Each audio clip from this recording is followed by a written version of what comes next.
In this video, I'm going to walk you through my very first experience painting board game miniatures, and I'll show you how I started with no experience, the cheapest paints, and the cheapest brushes. This is what my pieces ended up looking like, but of course, I didn't know that when I started, and I was nervous about messing everything up. Perhaps you're like me. You've been wanting to paint your miniatures, but you're terrified of messing up and ruining the pieces, and you don't want to spend much money on supplies for a hobby you don't even know you'll like. Hopefully, this video will encourage you to get started as you watch me step by step through my first experience.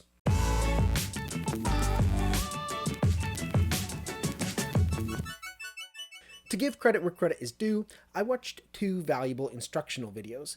This one was longer and all-encompassing, great if you want to get into the hobby of building and painting miniatures. This one was shorter and probably better for first-timers, but neither is required if you're watching this video, as I'll show you the most important takeaways. All of the pieces in this video come from a board game called An Age Contrived, which I will review in a separate video. Suffice it to say that the game is loaded with stunning components, and it seemed worth it that the miniatures should be painted to match the aesthetic of this gorgeous game. In the beginning, my board game miniatures looked like this. They were made out of gray plastic with a colored base, and they were also extremely small, which in my research I had been warned that very small miniatures would be a very hard place to start as it requires a lot of detail. Now I knew I needed to begin by priming, and what I wanted to do was a zenithal prime, which requires a black base with a white primer sprayed from above to create a highlight. My hobby store, which was extremely limited where I live, I wasn't clear on what the different primers were, and there weren't very many available to me. I ended up buying something that I thought was white, and it was actually transparent. So the idea of doing the zenithal prime was immediately out the window. Furthermore, I didn't realize this when I had begun, but to do it properly, you need to begin with a black primer and then have another can of white primer to spray on top. So I didn't realize this when I had watched the video. I only learned this after the fact, and had I known it, I probably would not have tried the zenithal prime because I didn't want to spend extra on multiple cans of primer. I did 2 layers of primer. I sprayed the miniatures from all directions, and as I sprayed, I did quick puffs so that I didn't put on the primer too thick. When I prepared to do the painting, I started by making my palette. Now, through watching these videos, I had learned about a wet palette, and I never knew about this before, but the advantages of using a wet palette is because the surface that the paint is on is a little damp, it actually keeps the paint damp too. So whereas a dry palette, the paint might dry even while you're using it, with a wet palette the paint stays wet longer, and that way if you're spending a lot of time using the paint and going through the details, your paint won't dry up while you are using it on your palette. So of course I didn't want to spend money on a wet palette. I wanted to make my own. In the videos I'd watched described how to do this. I took some paper towels, I laid it out on a plate, I dampened the paper towels, and then I put a parchment paper over the top. Now I was instructed to not use the wax paper because wax paper is going to have a layer of wax that will prevent the moisture from the paper towels to seep through, but by using parchment paper that just became just slightly wet the entire time. So this was my wet palette. I'm now going to begin with the base layer.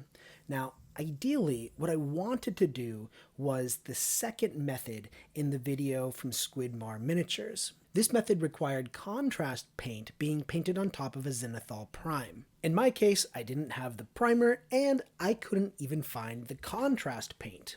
But again, this is all about doing things as cheap as possible. So here's what I did instead. The basic idea is to paint a base layer on top of a primer that has the highlights already baked in, and then from there, paint more highlights on top of that. Or in other words, start dark and get lighter and lighter as you go. So what I'm going to do is begin by painting the model with a black wash. Before I start, I'm going to put it on my palette and water it down a little bit. One of the things that I found everywhere is advice against using paints that are too thick. If you're using paints that are too thick, then it's going to obscure the details in your models. And if you're using very small miniatures, this is even more important. So I'm going to be adding water to this already kind of very loose wash.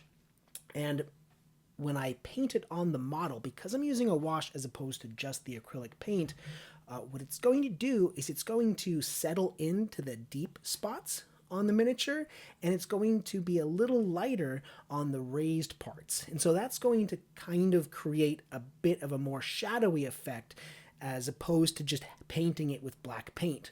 So while you'll find out that a lot of the other paints that I'm using came from my children's art sets, this is something that I did go out and buy because I wasn't sure if I could accomplish the effect of a wash just by adding water to acrylic.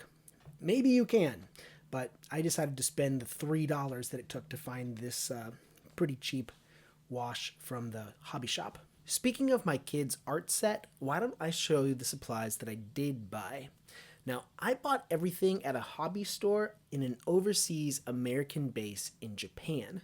So because it's overseas, the store was very small and the supply was very limited. I didn't even have choice of brands. I simply bought what was available and it was very cheap. I already showed you the primer and the wash. The brushes are very simple synthetic brushes. They were about $2-3 each. And then each of the acrylic paints, the only reason I bought these was because I didn't have these colors and I didn't have metallic colors. But for everything else, I was able to use my kids' art set. Now, all of this is acrylic and all of it is pretty low quality. I think altogether I spent less than $40. Now for the base layer, the whole idea is to paint the entire surface or general region one solid color. So for the crow, I started with the red of the cape, beginning with a dark color so I could work in the highlights with a lighter color later on. I'm going to show you how I used my palette to mix paints. You might be wondering why even use a palette, but as you'll see here, it's very helpful for bringing in different colors until you get something just right. Special note, if you are using expensive brushes, then don't use your expensive brushes for mixing the paint like you see me doing here. I'm using my cheap brushes and you should too. Now, as you're watching, I want to put special emphasis on something that you absolutely must know. The most important thing you can do when painting miniatures is water down your acrylic paints. This is crucial to be able to paint effectively without obscuring the finer details in your miniature.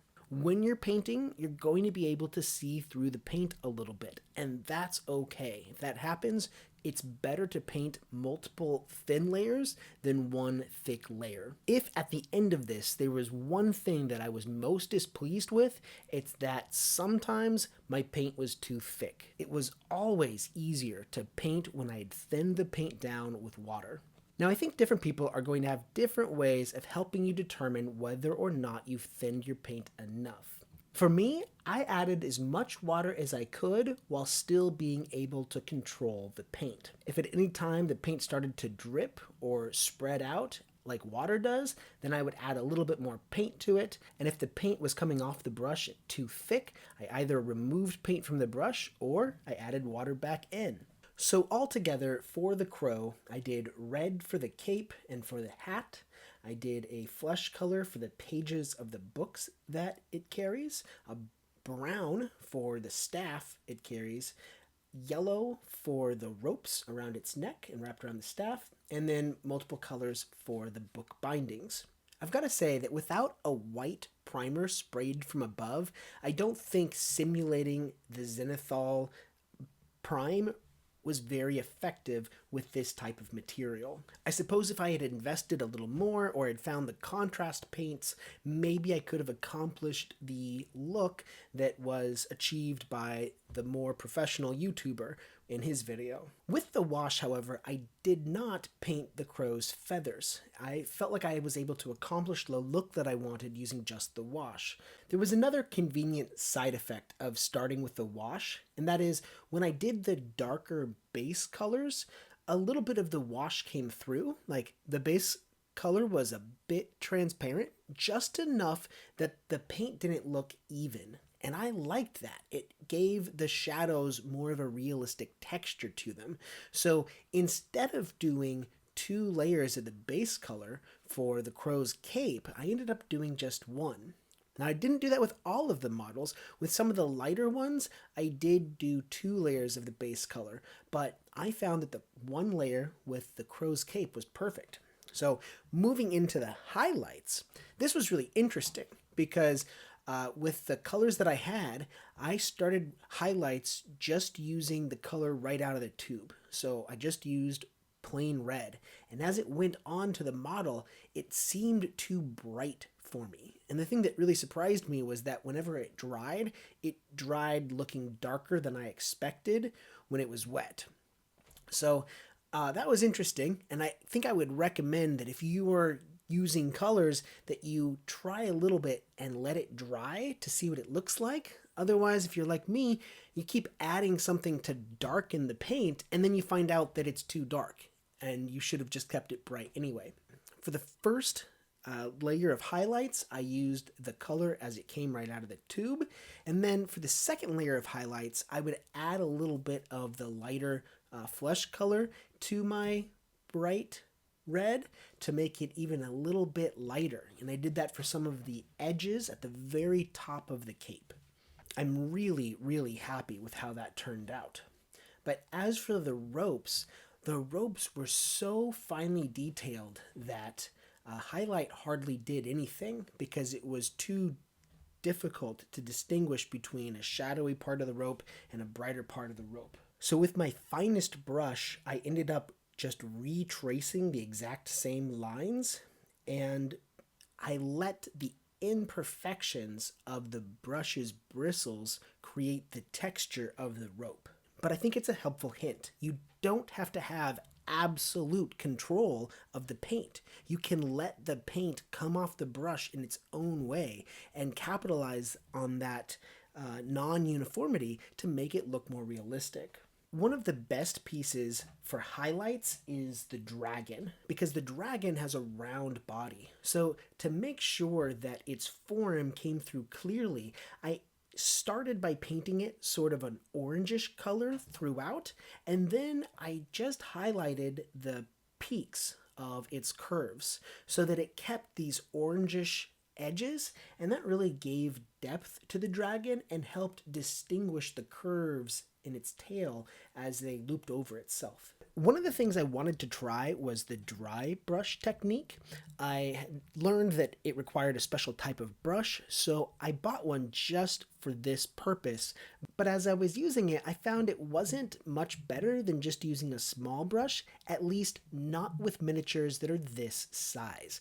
I think it's probably much better if you're painting large miniatures, but honestly, I don't think I needed the large brush after all. Once I had finished painting all of my figures, the last question I faced was whether or not to paint the bases. The bases were already colored to begin with, and I had been careful not to spill paint on them, but I decided to try painting them anyway just to see what kind of difference it would make.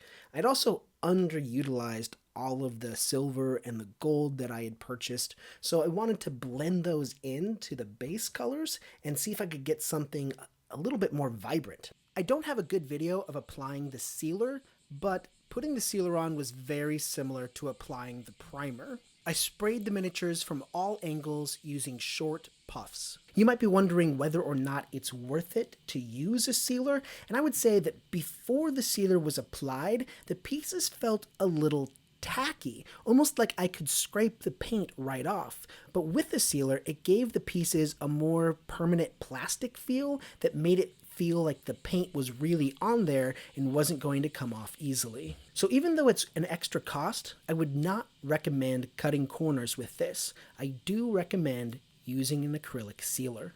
Once again, this is what we ended up with, And to go over everything, I did prime these models. I used a clear primer. A zenithal prime was not necessary, but a wash was very useful.